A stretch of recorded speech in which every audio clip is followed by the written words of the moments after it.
Welcome into the Leaving Eden podcast. Joe Duggar has pleaded not guilty on all charges. He has demanded a full jury trial. He has been released on bond. And we have some incredible emails between Joe and Jim Bob and Joe and other family members that we're going to get into today. We're going to discuss everything that's happened since the last time we recorded an episode, which was the morning of March 29th. We are here. Sadie Carpenter. She is here as always. She is a survivor of fundamentalism, and she is here to give a real insider's look at this culture. She is a cult expert. My name is Gavi Hakohen. Thank you guys for being here. We are recording this on the morning of April 2nd, 2026, very early in the morning. It's like 6 a.m. her time. Hopefully you're hearing this on the 3rd or the 4th and not too much else has happened in this case, but we will do our best to put out updates as quickly as we can. Why is it always the Duggars having many updates when I'm A, not feeling well, B, super busy, or both? It's every time. They plan this stuff out to mess with us personally. That's what's happening. Yes, I have been personally victimized by the entire Duggar family and their scheduling problems. Be sure to subscribe to this channel. We have a lot of good content coming out. If you are interested in the IBLP, fundamentalism, how these high control groups work, what we do on this pod is we give you a detailed breakdown of functionally how these things work, what the theology is, what the philosophical ideas are behind this thing. We get into nitty-gritty details, and we really try to give you levels of analysis that you won't get anywhere else. If you're not subscribed to our Patreon, you can join, and you will get our episodes as soon as I am done editing them. Usually on the day we record or the day after. And these episodes go up on Patreon. They're extended. For every episode that we put out there, it can be as much as 10 to 30 minutes of bonus content that only ends up on the Patreon version. And they're also ad-free, but you can find those at patreon.com/Leaving Eden podcast. Sadie, do you have any thoughts before we get into this episode? No, I think I want to get into the material because I am most excited to talk about the emails, but I also want to see what else stands out for you. The emails are going to come at the end of the episode. Okay. I don't want to clickbait people. The emails kind of just popped up last night. They've been up for like 12 hours. Hopefully I will get this done by the end of the day, and I'll get this out to people either towards the end of April 2nd or on April 3rd. If you're seeing this on the 2nd or the 3rd, it's because I put in a marathon sesh to get this edited. Thank you, Gavi. Side note, we are not lawyers. We're trying our best, but a lot of it may be opinion, and it may be wrong. So I do just want to caveat that. I think I was wrong last time. Yeah, you were wrong about the realness of certain documents, probably. Yeah, no, I was totally wrong. And I was driving yesterday and I was like, well, thank goodness I could go on the podcast and say I was wrong. And then that's one step further away from me being a cult leader. I know. You know what I'm going to do? I'm going to drop in the clip of Mary Cosby being like, everything I say, you got to Google. My God. No, but in all reality, I did actually put in a request for the court records for those specific documents, and I still have not heard back. Yeah. I still have not received anything back. Right, so but right now it looks like I'm going to be proven wrong and they will be real. And also other evidence has come out that corroborates some of the things that are said in the documents, but we're going to get into that. Also, I will say this, we are not engaging in any sort of speculation on the identity of the victim. Speculating that specific children could have been victim to is a ghoulish thing to do, and if you're doing that, then you need professional help. Now we get into it. What's happened? Okay, on March 29th, Joe Duggar entered a plea of not guilty on the lewd and lascivious behavior and molestation charges and has requested a jury trial. These are the Florida charges, not the Arkansas charges. 2 days later, he had a hearing after which he was released on a $600,000 bond. I believe that the breakdown of this bond is the lewd and lascivious behavior by a person over 18 is a $100,000 bond, and the molestation charge is a $500,000 bond. And in bond money, that's likely $60,000 in cash. Well, Jim Bob's good for it, so. Blessed are the poor, for they shall obtain this. We are talking about the guy who kicked his sister and niece out of their home 4 days after his mother's funeral, after he promised to take care of them. Mm-hmm. That was one revelation from Amy's book that, you know, I'm not shocked by a lot of things that Jim Bob does. That one did shock me. As a condition of his release, Joe is not to have any unsupervised contact with minors, including his 4 children. A Reddit user that uses the name Junior_Wolf9331 saw Jim Bob and Joe at the Panama City airport and took pictures. The pictures are available. I'm going to link the Reddit thread where those pictures are. I don't know where they were headed. I think the most likely likely answer is probably back to Arkansas. People out on bond for felonies aren't usually allowed to leave the state, but also I'm not a lawyer. I don't know how all these things work. Joe was supposed to have an arraignment on April 20th for his charges in Florida, but in submitting the written plea, he's waived the arraignment, so that's not going to happen. He has an upcoming hearing on April 29th in Arkansas, so it's possible that he is going back to Arkansas until that time, and then after that, he's going to go back to Florida. Yeah, I'm sure they have that, like between Arkansas and Florida, there's some kind of courtesy agreement where he can be in both places for his hearings, assorted hearings. They don't like to let people leave states because there's like a flight risk. Usually you're not allowed to leave the state, but I understand how if you've got separate charges in separate states, then you might be able to go back and forth between. This is just my totally random opinion. I do notice that Arkansas has already extradited Joe to Florida once to face charges. So Florida may be confident that Arkansas will extradite him again if needed. Yeah, and also the charges in Florida stemmed from an investigation that began in Arkansas. Right. So I think in this thing, there's probably some level of coordination. So he can go back to the compound and the Taneytown police will be suited to enforce whatever it is they need to enforce. This is once again just speculation, not a lawyer. He has exercised his right to request a full jury trial. The opinion that we have shared on this show before is that our preferred outcome is that there's some kind of guilty plea and that doesn't go to a full trial, because that is the least likely scenario to create additional trauma for the victim. Of course, we're just speculating about what would the victim want, and well, I wouldn't say we're speculating. I would say we're going on extremely limited evidence. The evidence that we have is that the victim chose not to name themselves in the original police report. The victim's family has not come out with an official statement about who it is. Like, even if it's a kiddo who's about 14 years old now, if kiddo wanted to announce their family, would probably able to post that on Instagram or comment on posts. So there's a tiny bit of circumstantial evidence that the victim probably does not want to come forward at this time. It seems to us like they are prioritizing their privacy. So we'll continue to do the same until we hear otherwise. I think that a plea deal is still a possibility. Its likelihood is very much in question. And the reason why I think that is still a possibility is something that we are going to get to later when we get to the emails sent to and from the jail. The thing is, if it goes to a full trial, I really don't know what the defense strategy would, what case they would pursue, what case is there for them to pursue that he's not guilty. I can speculate on that. I also feel like it's not very pleasant. Is it going to be some level of victim blaming? Yes. Okay. Now, I think the defense could potentially argue that what he did was wrong, but it doesn't meet the requirements for breaking a law. Interesting. Yeah, because like the way that these particular types of laws tend to be written has a lot of, they try to draw an extremely black and white line, and that's a very hard thing to do. If it's illegal for someone to touch a part of another person's body, for example, does it count as touch if that person is still partly clothed? And we see this come up in like SA laws as well as like prostitution, sex work laws. If the thing that breaks the law is touching some part of somebody, it gets really confusing. Well, does it count if the person was wearing gloves? Does it count if this? Does it count if that? So that's probably the only thing his defense team would have anything to go on, which is horrible and gross that people do defend themselves against crimes against children using that logic. He is entitled to a legal defense, and he is entitled to whatever legal defense he decides. I'm sure. I just think that one's scummiest thing in the world. You know, he could have a lawyer who might feel like this is an awful thing that I'm doing, but this is somebody who legally has the right to do it. Yeah. I'm not saying that he's going to have a public defender, but people who are public defenders have to often defend people who have definitely done these crimes and who, you know, show no remorse for them, but they are legally entitled to fervent defense. So, yeah.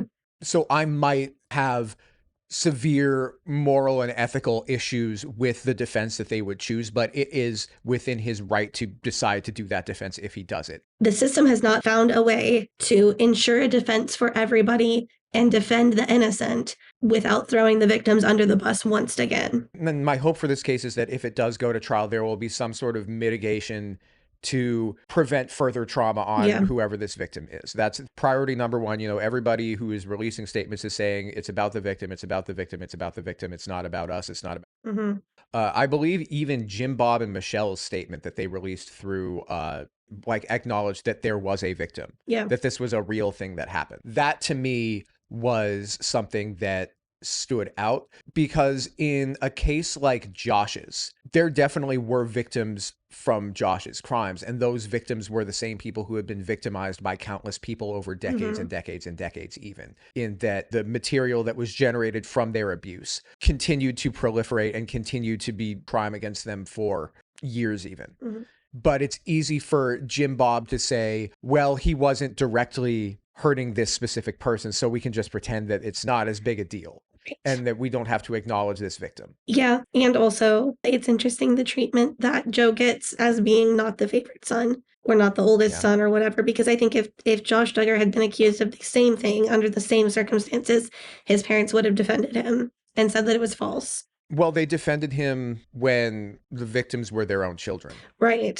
And they protected him from accountability. And I think that to me, what I'm seeing as is this is a difference between our oldest, most preciousest child and one of the disposable ones in the middle. And by the time Josh had actually received criminal charges, he already had so many children. Josh's wedding to Anna was the plot of the first season of their show. That is kind of a big deal for this family, who they would not be able to exist as they do if they don't have this show. And central to them having this show is Josh getting married to Anna, Josh's family, like the kids being born on TV, true. That being a huge money maker for them, a huge thing that allows them to continue doing this lifestyle that enables their continued existence in this biblical patriarchy space and this continued proliferation and promotion of this movement by Bill Gothard. I agree.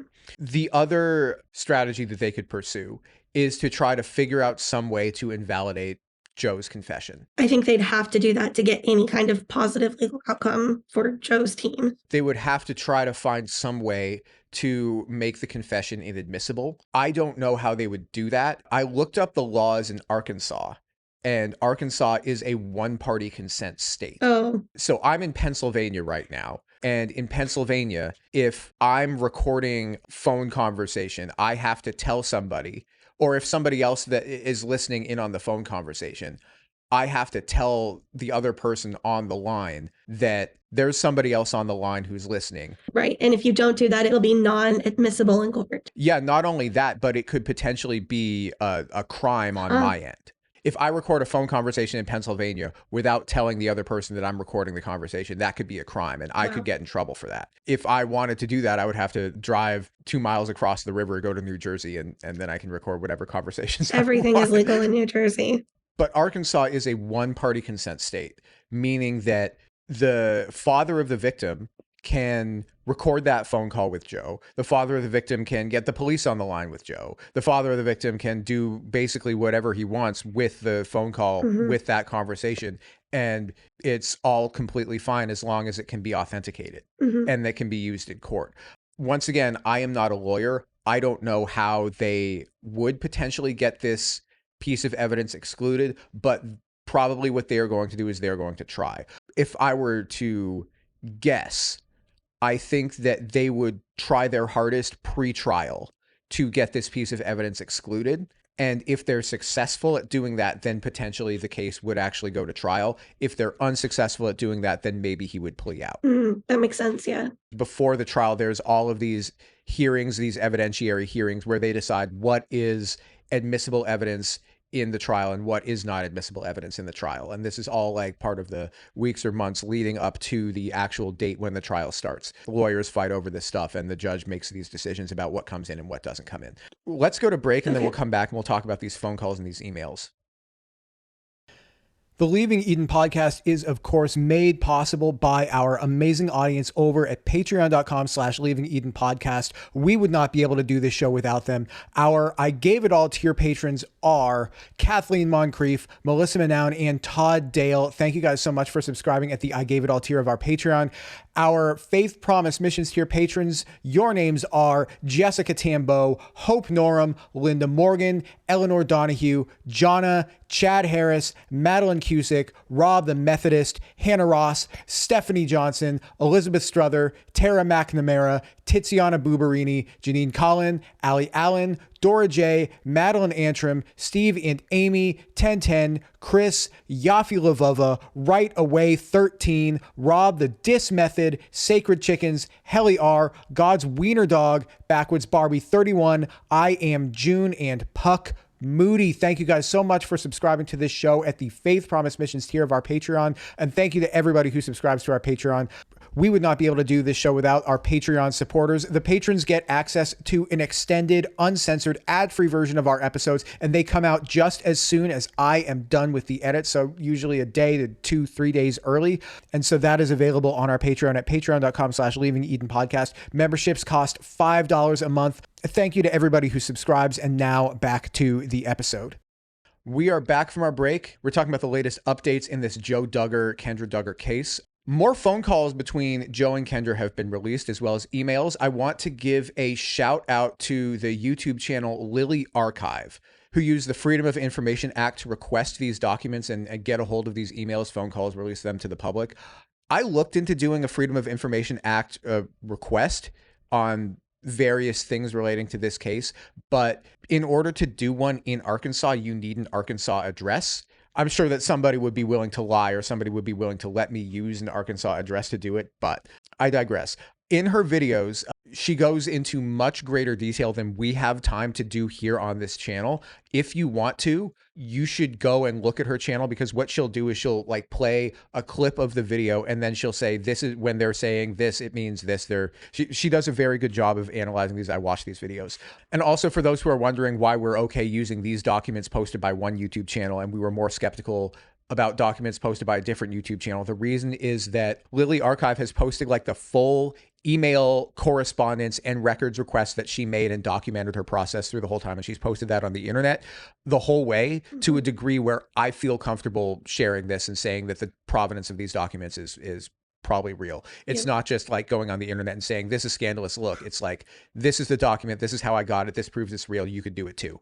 There are a couple of big takeaways from the phone calls. The first is that Kendra acknowledges that everything is being recorded and that she doesn't want to say what could potentially be either fodder for public consumption or potentially incriminating or just something about what their legal strategy is going to be, which I probably would have assumed from the beginning, at least after the first phone calls were released, that somebody would have told her, don't like say anything other than just be nice on the phone to him, which is kind of why a lot of these phone calls are just like, are you doing okay? I hope you're doing okay. How are you feeling? Bad. Okay. Are you doing like, it's just that, praise the Lord. Like, the second thing is that it is clear that Kendra doesn't have the kids, and it seems like she's staying with Austin and Joyanna Forsyth. We've speculated on the last episode whether or not Kendra has the kids, whether the state took them. It appears right now that she doesn't, which is in accordance with Arkansas law. The no contact order that's been going around from various outlets, like we said, probably real.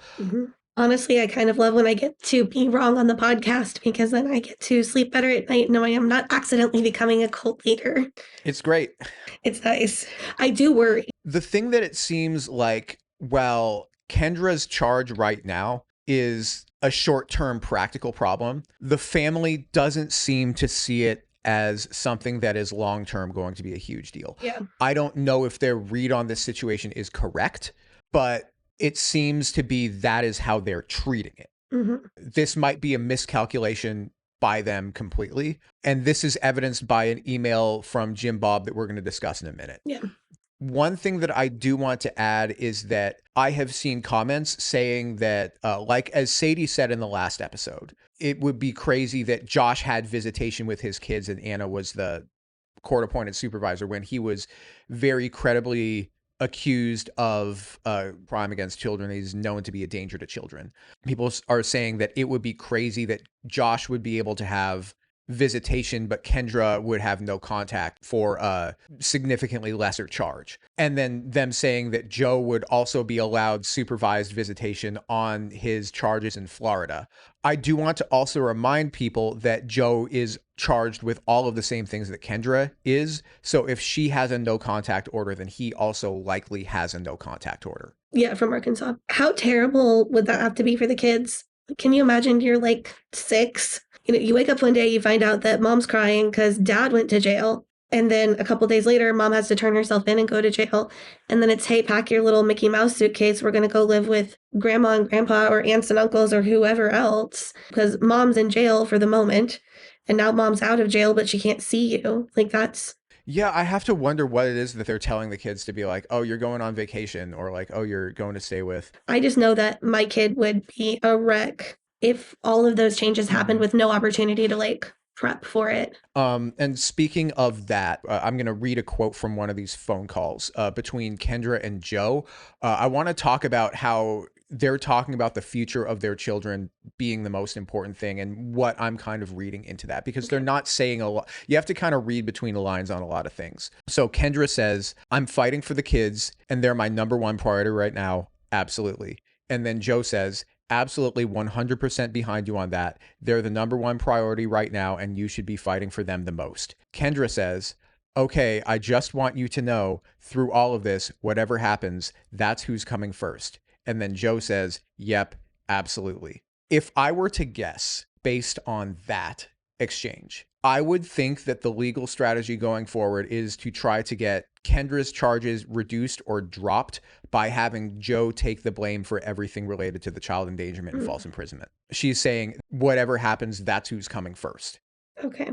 She's saying, I'm going to prioritize me keeping the children over you either not having these additional charges or staying out of jail or whatever. Like that's what she's saying her priority is, because we know that Kendra is very aware that everything she says is being listened to, is being recorded. That is also a strategy that I think Jim Bob and Michelle are going to be on board with. Mm-hmm. I want to give some further evidence of this. I want to go to the emails between Jim Bob, Anna, Austin, and Joe. And this is an email from Jim Bob. It says from James Duggar, James Robert Duggar, or Jim Bob Duggar, as we know him. Timothy Robert Duggar. It was sent 10:27 p.m. on March 25th, 2026. And it says, Joseph, I'm so sorry for what you are going through. Mom and I love you very much. Looks like you have a long road ahead of you, but God will get you through. You have made some terrible decisions, but God has already forgiven you if you have asked him. Kendra is doing well overall. She is turning to the Lord. She loves you very much. Your kids are going to be okay. Our whole family has pulled together to help. Several of the sisters and sisters-in-law have taken Kendra out and spent a lot of time with her. It is ridiculous that they charged Kendra and arrested her. We've hired person to help Kendra. That's redacted. We were praying that we can get her charges dropped. You will be so proud of your brothers and grateful to them for how they've all stepped up and are helping with the details of your business and helping Kendra. You are just going to have to accept the situation at this point, and it's also fine to pray that God would have mercy on you, but you're probably going to face major consequences for several years to come. I pray that God will bring other Christians into your life and encourage that you can also point people to Christ even through the time you're in jail and prison. God will be with you. He will get you and your family through. David in the Bible royally messed up, but he repented and became a man after God's own heart. You also, like Joseph, who was in prison, can make lemonade out of lemons. Oh no, I don't think so. Oh no, I love you and will keep praying for you. Don't give up. God has not finished with your life. Love you, Dad. Trust in the Lord. Lean not on your own understanding. This man is guilty. He is guilty. That's, yeah. That is my read on that. God. My God. Yes, but Jim Bob can't even say it without like mixing his biblical metaphors. I mean, I don't think Jim Bob can say anything without, like, it's so ingrained. I do think that it's like the immediately jumping to the King David.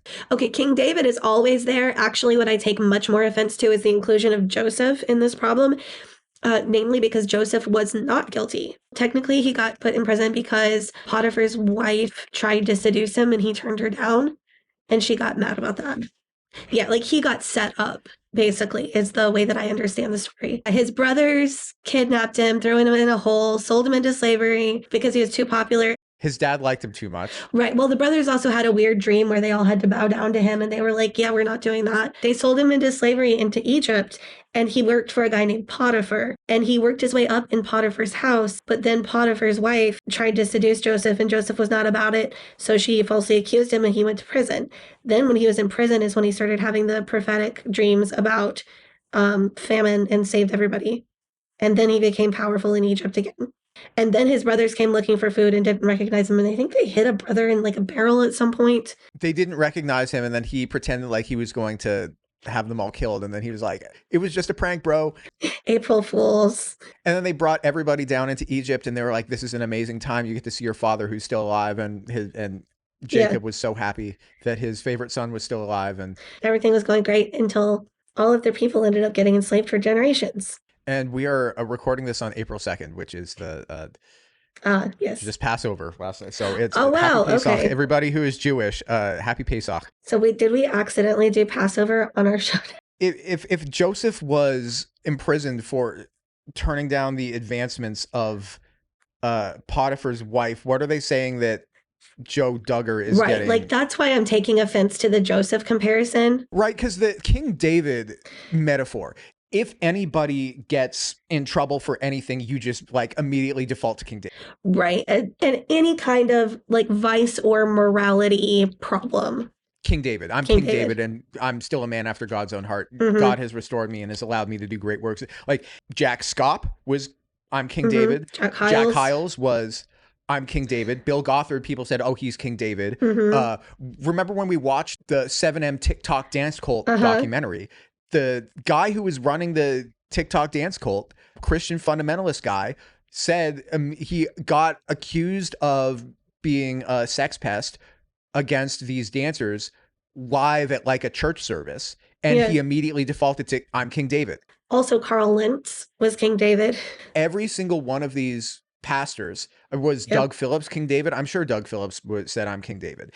Every single one of these people who is like a Christian who does wrong says immediately, I'm King David. Yeah, it's like I plead the fifth, but for fundamentalists. I mean, Donald Trump is the person who they're saying, that's the big one that I keep back in, I want to say 2016 when he was first running. I kept having conversations with people who were evangelical Christians and saying, I thought that morality mattered in leadership. Do you feel that morality no longer matters in leadership? Right. Because of, there's this man, he has all of these issues with infidelity. He has all of these issues with compulsive lying, with doing all of these things that I believe are financially unethical, with the way that he is stiffed workers, run out on contracts. The response that I would always get would be, just because you're an imperfect person, you could be an imperfect vessel and God can still use you. Right. And so it basically became the ends justify the means kind of thing. For sure. It's expected that they would immediately jump to King David, but it's almost like a comfort verse for them. Like, you can do a bad thing and then you can still be King David. It's like, okay, I'm King David. Larry the cucumber wanted the ducky, and the ducky. The email from Jim Bob, I think, is the one that is the most telling. Right. Because it's just like, yep, we know you're guilty. This is going to suck for you. It's interesting to me because we never saw these kinds of internal communications when Josh was on trial. True. They played their cards so much closer to the vest. I think that part of it is also because they had time to prepare. There was the raid on the car dealership, which was in 2019. Then it wasn't another 18 months until Josh actually got arrested. And so during that 18 months, Jim Bob could maybe go through with Josh and say, if this happens, this is what we're going to do. This is how we're going to communicate. This is what's going to happen with Anna. This is how we're going to take care of her. This is how we're going to take care of your kids. These people are going to step up in this way. These people are going to step up in this way. This is how we're going to run communications. We're going to do it through your lawyer. You just have to be prepared for this. Whereas with Joe, I think that everybody was blindsided by this. Nobody knew what was going on. Now, in order for them to say anything to him, they have to figure out a way to get communications through that. Obviously, the most secure way of communicating with Joe is going to be through his lawyer. But this email was sent on March 25th. So also at this point, I don't think that any of the phone calls had been released. So I don't think it may have occurred to Jim Bob or Michelle or any of these people, oh, any communications we send in and out are going to be. I hate to say it, but I kind of do think Josh is the smartest Duggar brother. I don't think it really gets better from there. Why do you think he's the smartest? Just because he's the... I mean, not even his crimes, but like he's technologically more competent. He's held better jobs than any of the rest of them have. Like he did get that job at Family Research Council. He messed it up pretty good, pretty fast, but he was competent enough to secure that job. Like think somebody like Mark Wayne Mullins, for example. They're not somebody that I would agree with or somebody that I like at all. They can string words together to make a coherent sentence long enough to play pretend as the director of DHS. And I think Josh Duggar has that ability. I don't think a lot of the other brothers do. Like, have that ability to at least fake competence convincingly. I think Justin is the only other Duggar that I really see as having that ability to at least confidently fake it till he makes it. Justin or Jason? Justin. Yeah, Lost Boy married to Claire. Justin was the one that we saw in the video that Eric Skwarczynski posted where he was talking about how the IBLP isn't a cult. And was that Justin? Okay, well, he was also the... Was it Justin or was it Jackson? I don't know. I think that was Jackson. Justin is the one, he married a girl who was a couple of years older, which kind of made a splash at the time. Child bride Justin Duggar. He got married like a month after his 18th birthday. Yes. And he's the one who left at one point. There was a picture of him leaving Josh's trial where he was just like, oh God, that's two Justin. thumbs up, Justin Duggar. Yes. My thought on this is that it very much seems like Jim Bob is prepared to be like, this is a wrap here. It was one of the disposable children this time. I mean, they talk about, like Chad said last time, they talk about these boys as being like, these are your Christian Marines. These are your boots on the ground. These are your Christian shock troops. I mean, it seems like there's a lot of swings and misses on here. I want to go on. There's an email here from Austin Forsyth to Joe. It's been speculated at this time that Kendra is staying with Austin and Joyanna. Austin says, Joe, this is Austin. I want you to know that I love you. Jesus loves you and continues to draw you closer to him. I don't want to discuss your issues over these communications. You need to only be talking to your attorney. Please know that God works despite the sin of man for his good. I am praising God that we started getting... Oh, he said God twice. I'm praising God that we started getting closer to you guys within the last year and a half. We knew that Kendra was going to need help. We will and are helping her. I'm just saying now that God is the new daddy God. God. This letter from Austin is one that, so on one hand, all of the communications that we've seen with Joe and Kendra are just like, praise God, God is with us. I'm praying for you all. That, like, that's like half of all of the stuff they say to each other. Right, which might be half of all what they say to each other in real life. I know I could never be fundy because I would just get like, okay, you said, praise God, we're praying for you. I'm praying, this, that, and the, like that's half of everything that you say. Just filter that out and you can have a much more efficient form of communication. Oh, it's all a script, man. But this is a letter from Austin, I think, that you send to somebody where it's like, you are effed, but we're going to take care of your family. Yeah. That is a letter that if you're in the mafia, if you're in like a crime family, that is a letter that you send to your associate who is going to do 25 years in prison and saying, don't worry, your wife and kids are getting taken care of. Yes, I was going to comment myself about how much of a mob feel that letter has. Like, that's really how this stuff feels. Yeah. Is that it feels like this isn't just a fundamentalist family or like a ministry or like this feels like it's like a crime syndicate. Is it a crime syndicate if they conspire to do crimes and cover up crimes and then crimes keep occurring within members of the crime syndicate? And they have a bunch of semi-legitimate businesses that they filter all their money through, and the family's patriarch pushes all of his tax burdens off onto other members. And yeah, and if you talk bad about the family, you're going to get pushed out and possibly put into some danger. The thing I will say about this family versus the mafia is that the mafia have way cooler clothes. Their aesthetics are way cooler. I want to go on to this letter from Anna Duggar, which she says, "Hey, Joseph, exclamation point. Bro, yo, which, yo, you're in jail. My husband's in jail. Let's go. We got so much in common. Hey, Joseph, bro, you've got our prayers. We love you. However we can help, please let us know.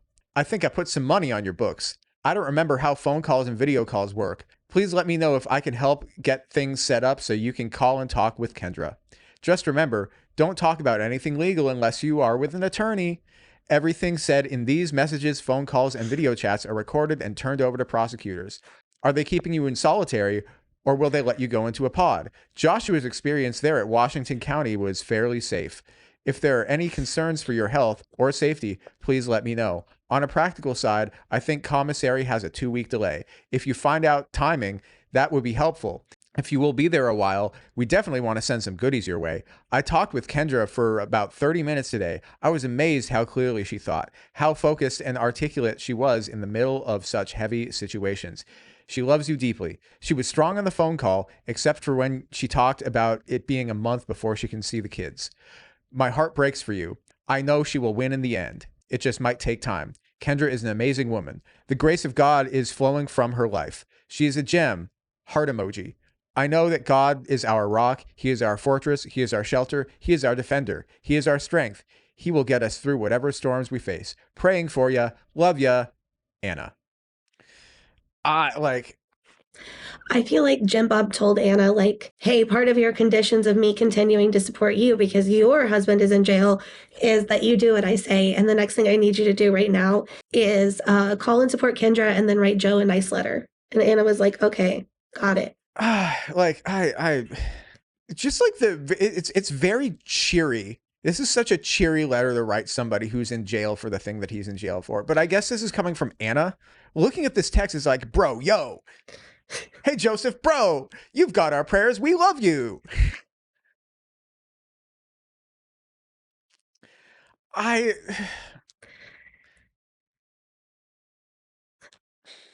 will say, I don't think even Jack Scott got letters this cheery in prison. I don't want to say I'm at a loss for words, but I'm just like confused. Like the one thing, like commissary has a 2-week delay. That is useful, practical information. Right, that Anna would know that maybe other members of the family wouldn't. Jill's book, and I mean, Ginger didn't really talk about what was going on in the family at the time of during Josh's trial and his arrest. She was very like cagey about all that stuff. In Jill's book and in Amy's book, we got some like, I want to say, insights into what the situation was like. Yeah. But this feels like all of that just like came apart. It feels like everything is just completely coming apart at the seams. Why do you say that? Just because we're getting so much more of these communications. Yeah. They're not being careful with what information is coming in and out. And even though, for one, these crimes are happening in Arkansas and Josh was charged federally, so much more records are coming out about these things. Yeah. And so much more is being available to the public that it feels like they're having I don't want to say having a much harder time controlling the narrative, because let's be real, what Josh did, it was years and years and years of conduct leading up to that. Yeah. And this Joe thing is such a surprise. And I don't want to say it's a surprise in that it happened, but it's a surprise in that who would have expected that crisis that you don't have time to prepare for. Yeah. It does feel like they're getting messy with it, and it does feel like things are coming apart at the seams. Yeah, I can see that. To me, it feels like they just don't care as much because this isn't Golden Boy Josh. But I also recognize there could be other stuff going on. I'm interested to see kind of how this plays out. I think that the fact that this is happening after Jill's already come out with her book and is kind of split. Yeah. Amy's come out with her book and has told a lot of stories about stuff that happened. Ginger, it seems like she's still on terms with people, but doing her own thing off over there in California. There's already some cracks that have formed, and this isn't actually going to help bring people together. I think the people that are like still in the central pod might be pushed closer together by this, but the people who are maybe a little more ancillary might be taking a step back and might be looking at this like, do we want to still be giving such a high degree of control of our lives to a central core that... Yeah, or like a central core that will protect Josh, but not me. You're going to be sacrificed for the whims of Jim Bob's short-term needs. At this point, I think that there is still a scenario in which Joe takes a plea deal in Florida. Jim Bob, it seems like he will go all out to defend his boys, and he did drop $60K on bailing his kid out of jail. He is also notoriously cheap, and he may decide that paying legal fees for a full trial for Joe is just a bad investment, and he might counsel him to take a plea deal, especially if they can't get the confession excluded. I was going to point out we don't know that Jim Bob dropped $60K to get Joe out on bail. That's just the approximate bail amount it would have been, and somebody seems to have paid up. I don't even know. I'm angry again. Mm-hmm. I'm gonna go take a walk, cool down. The other scenario I can see playing out is that the family would have Joe eat all of the responsibility for the child endangerment, false imprisonment, all of that stuff, to try to get Kendra off the hook.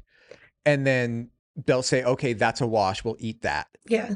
But then they'll really go to bat for him in the case in Florida because, like, what other choice do they have? Right. Because Joe's charges have a mandatory minimum of 25 years. Right. Joe would not get out of prison until 2051. Jim Bob would be 86. He would be 56. Like, Jim Bob is 60 years old now. So I don't know. Maybe they could get Joe a plea to a lesser charge, or they could threaten him with full life in prison and then offer him minimum sentencing as a bargaining chip. But I don't know how attractive a prospect that would be. I don't know. Yeah. 19 Duggars and counting in jail. Yeah. Man. You know, jail reality shows are really big right now.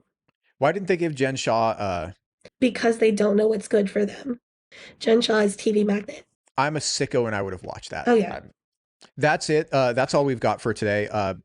Once again, go check out if you want to listen to all of the calls, there's like a long amount of these phone calls that I just couldn't get into. I just pulled a couple of points from them. You can go listen to them on the Lilly Archive YouTube channel if you haven't seen them already. If you're here, you've probably seen them already, but there may be some big points that I just didn't put in this video, just either, time constraints or there's just too much to talk about. Thank you guys for tuning in. If you like this content, please go and check out our Patreon. Everything there comes out early, and it comes out extended, and it comes out ad-free. And you can support this channel by doing that. And we'll be back next week. We've got some cool stuff coming. We're going to look at a lot of the IBLP educational materials. We're going to look at some ATI books. We're going to look at the advanced seminar and the basic seminar and what they're actually teaching people and what it takes to become IBLP and what you have to accept as fact. And so that's really interesting. If you're interested in the actual inner workings of this cult and what they actually teach people, which I think is really fascinating. If you really want to understand what's going on with the Duggars, that's really where you have to go. And that's going to be coming out sometime in the next week that we're going to be doing that. So thank you guys so much for tuning in. You guys have a great day. Bye-bye.